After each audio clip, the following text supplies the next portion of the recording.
कैमरे के सामने हंसते मुस्कुराते चेहरे असल जिंदगी में कैसे हैं? ब्लॉग के जरिए लोगों को अपनी जिंदगी की एक एक चीज बताने वाले यूट्यूब ब्लॉगर्स का असली सच क्या है, ये कोई नहीं जानता।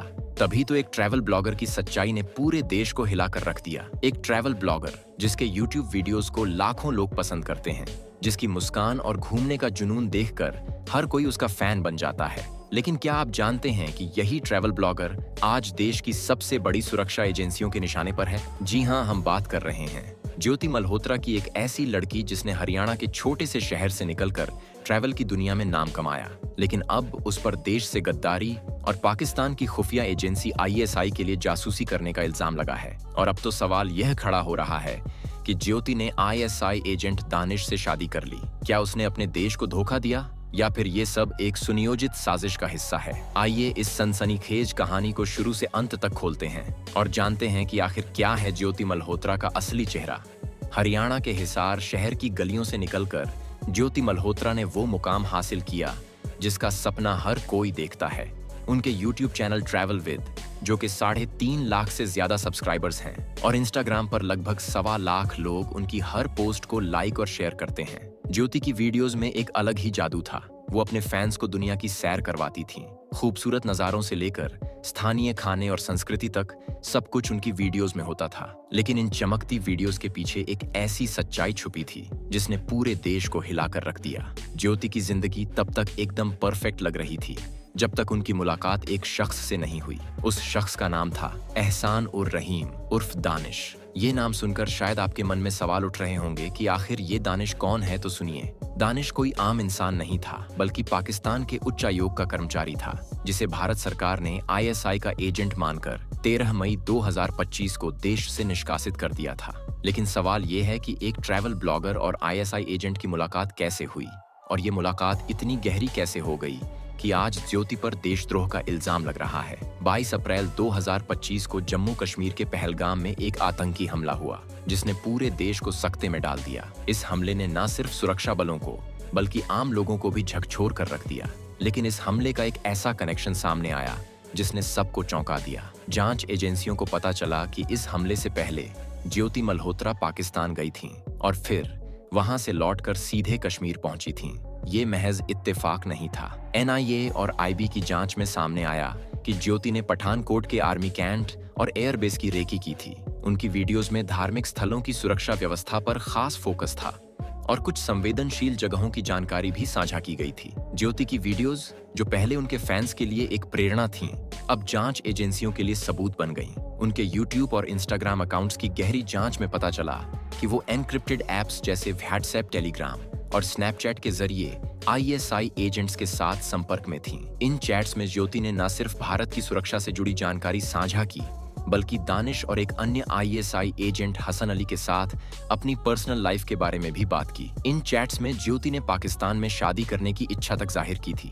लेकिन क्या ये सब सच है, या फिर ये एक सुनियोजित हनी ट्रैप का हिस्सा था? दोस्तों, ज्योति और दानिश का रिश्ता तब सुर्खियों में आया जब सोशल मीडिया पर कुछ वीडियोस और फोटोज वायरल हुए जिनमें ज्योति दानिश के साथ नजर आईं। इन वीडियोस में दोनों की नजदीकियां साफ देखी जा सकती थीं। कुछ सोशल मीडिया पोस्ट्स में दावा किया गया कि ज्योति ने दानिश से शादी कर ली है और उनका एक बच्चा भी है, जो पाकिस्तान में दानिश की पहली पत्नी के साथ रहता है। जब इस तरह की पोस्ट सामने आई तो चारों तरफ फैलने लगी। जांच एजेंसियों का मानना है कि ज्योति और दानिश का रिश्ता कोई हनी ट्रैप नहीं, बल्कि एक सुनियोजित ऑपरेशन का हिस्सा था। ज्योति ने नवंबर 2023 से मार्च 2025 तक दानिश के साथ नियमित संपर्क की बात कबूल की है। दानिश के भारत से निष्कासित होने के बाद भी दोनों का संपर्क नहीं टूटा, बल्कि ये और गहरा हो गया। WhatsApp और टेलीग्राम पर उनकी चैट्स में संवेदनशील जानकारी के आदान प्रदान के सबूत मिले हैं। ज्योति के मोबाइल और लैपटॉप की फॉरेंसिक जांच में डिलीटेड चैट्स रिकवर की गईं, जिनमें आर्मी ठिकानों की तस्वीरें और गोपनीय दस्तावेज शामिल थे। सोशल मीडिया यूजर्स का एक बड़ा वर्ग मानता है कि ISI अक्सर भारत में अपने मंसूबों को अंजाम देने के लिए इमोशनल कनेक्शन का सहारा लेती है। इसमें शादी जैसे रिश्ते बनाना आम बात है।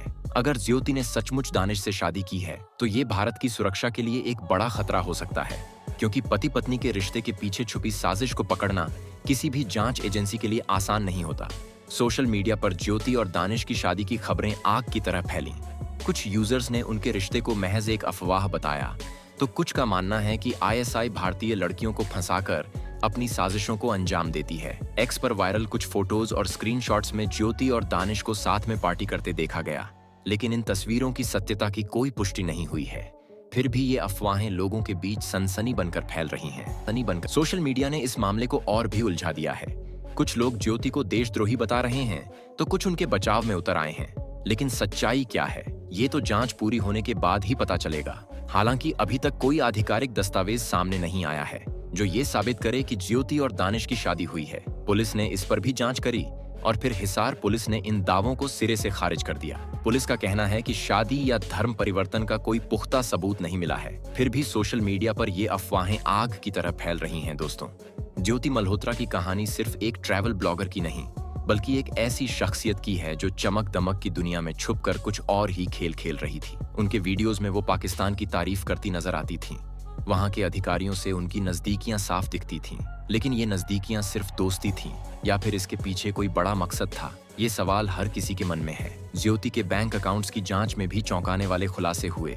उनके खातों में दुबई से कई संदिग्ध लेन देन पाए गए। ये पैसे कहां से आए और किसके लिए थे, इसकी जांच अभी जारी है। ज्योति के 3 मोबाइल फोन्स और एक लैपटॉप को फॉरेंसिक जांच के लिए भेजा गया है। इन डिवाइसेस से कई डिलीटेड चैट्स और फाइल्स रिकवर की गई हैं, जो सीधे तौर पर ISI से जुड़ी हुई हैं। ज्योति की गिरफ्तारी 14 मई 2025 को हुई और अब वो 14 दिनों की पुलिस रिमांड पर हैं। उनकी हिरासत को 4 दिन और बढ़ाया गया है ताकि जांच एजेंसियां इस मामले की तह तक जा सकें। NIA को ये केस सौंपे जाने की संभावना है, क्योंकि ये मामला राष्ट्रीय सुरक्षा से जुड़ा हुआ है।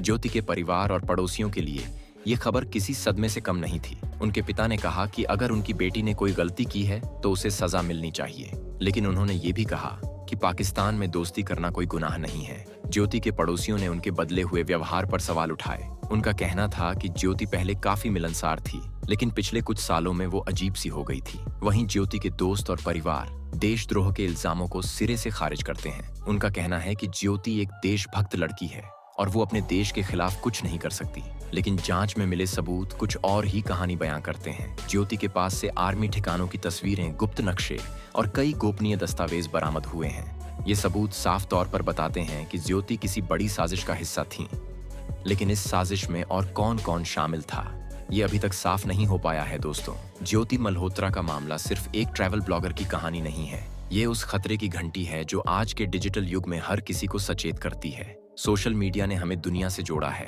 लेकिन इसके पीछे छुपे खतरे भी कम नहीं हैं। एक ट्रैवल ब्लॉगर जो अपने वीडियोज से लाखों दिल जीत रही थी, वही आज देश की सुरक्षा के लिए खतरा बन गई है।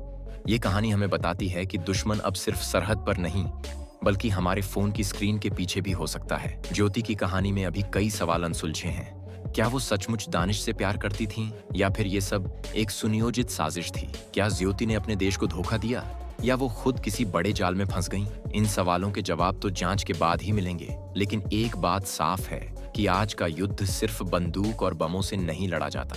ये युद्ध इमोशंस और टेक्नोलॉजी के धोखे से लड़ा जाता है, और ये कहीं ज्यादा खतरनाक है। दोस्तों, ज्योति मल्होत्रा अभी पुलिस रिमांड पर हैं और उनकी हर गतिविधि पर जांच एजेंसियों की पैनी नजर है। उनके बैंक अकाउंट से लेकर उनके डिजिटल ट्रैफिक तक सब कुछ खंगाला जा रहा है। अगर ज्योति के खिलाफ इल्जाम साबित हो गए तो ये भारत की सुरक्षा के लिए एक बड़ा सबक होगा, और अगर ये इल्जाम गलत साबित हुए तो ज्योति की जिंदगी हमेशा के लिए बदल जाएगी।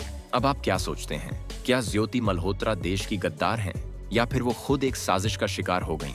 इस सनसनीखेज कहानी का सच जानने के लिए हमें इंतजार करना होगा, लेकिन तब तक ये सवाल हर किसी के मन में गूंज रहा है कि आखिर एक ट्रैवल ब्लॉगर की चमकती दुनिया के पीछे इतना बड़ा अंधेरा कैसे छुप गया। बाकी इस वीडियो पर आपकी क्या राय है, कमेंट में जरूर बताइए, और इसी तरह की वीडियोस को देखते रहने के लिए चैनल को सब्सक्राइब करना ना भूलें। धन्यवाद।